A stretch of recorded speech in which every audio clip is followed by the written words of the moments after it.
জ্বালানি তেল সংকটে ভোগান্তিতে দূরপাল্লার পরিবহন চালকরা ঢাকা আরিচা মহাসড়কে নিষিদ্ধ থ্রি হুইলারের অবাধ বিচরণে এবারের ঈদযাত্রায় ভোগান্তির শঙ্কা রয়েছে। ধামরাই থেকে বিস্তারিত জানাতে সরাসরি যুক্ত হচ্ছেন প্রতিনিধি মোনার হোসেন রুবেল। জ্বালানি তেলের সংকট এটা বেশ একটা ভোগান্তির কারণ হতে পারে এবারে ঘরমুখো মানুষের ঈদযাত্রায়। সেটার আসলে পরবর্তী ব্যবস্থা সরকার কি নেবেন কিছু জানতে পেরেছেন কিনা?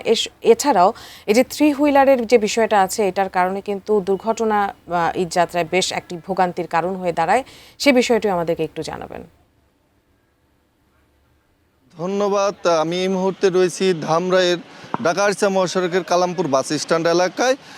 আপনারা জানেন যে ইতিমধ্যে সরকার কিন্তু ঘোষণা করেছে যে দূরপাল্লার বাসগুলোতে তেল দেওয়ার কথা বলেছে সরকার, কিন্তু আমরা চালকদের সাথে কথা বলেছি। চালকরা যেমনটি বলছেন যে তারা 4-5টি পাম্প ঘুরেও কিন্তু তেল পাচ্ছেন না এবং তারা ভোগান্তির শিকার হচ্ছেন। এবং কাউন্টারগুলোতে আমি ঘুরে দেখেছি যে সময় মতো কিন্তু এই তেলের অভাবে কাউন্টারে বাস আসতেছে না এবং যাত্রীরা ঘন্টার পর ঘন্টা কিন্তু অপেক্ষা করছে। আমি একটু কথা বলবো কাউন্টার কর্তৃপক্ষের সাথে। আমাদের একটু বলবেন তেল সংকটের কারণে আপনার কি কি সমস্যা হচ্ছে? তেল সংকটের কারণে গাড়িগুড়ি ঠিকমতো যাচ্ছে না, তারপরে টিভিও লাগাতেছে না মালিকরা বলতেছে তেল নাই। যেখানে গাড়ি একটা কোম্পানির গাড়ি চলে 10টা, সেখানে থাকতেছে 2টা। যাত্রী চাপটা ঢাকা আসছে, নবীনগর সাভার আসছে, আমাদের কালামপুর যাত্রী চাপ নাই বলে চলে। যদি থাকে তাহলে খুব কষ্ট। তিনি যেমনটি বলছিলেন যে তেল সংকটের কারণে বাস কিন্তু পরিবহন কিন্তু খুবই সীমিত আকারে চলছে।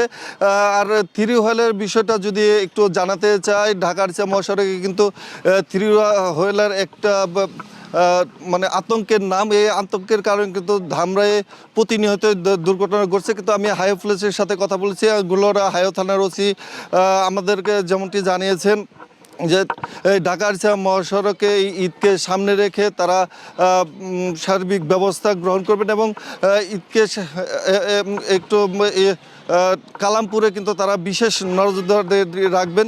এই ছিল ঢাকা আরিচা মহাসড়ক থেকে আমার কাছে সর্বশেষ।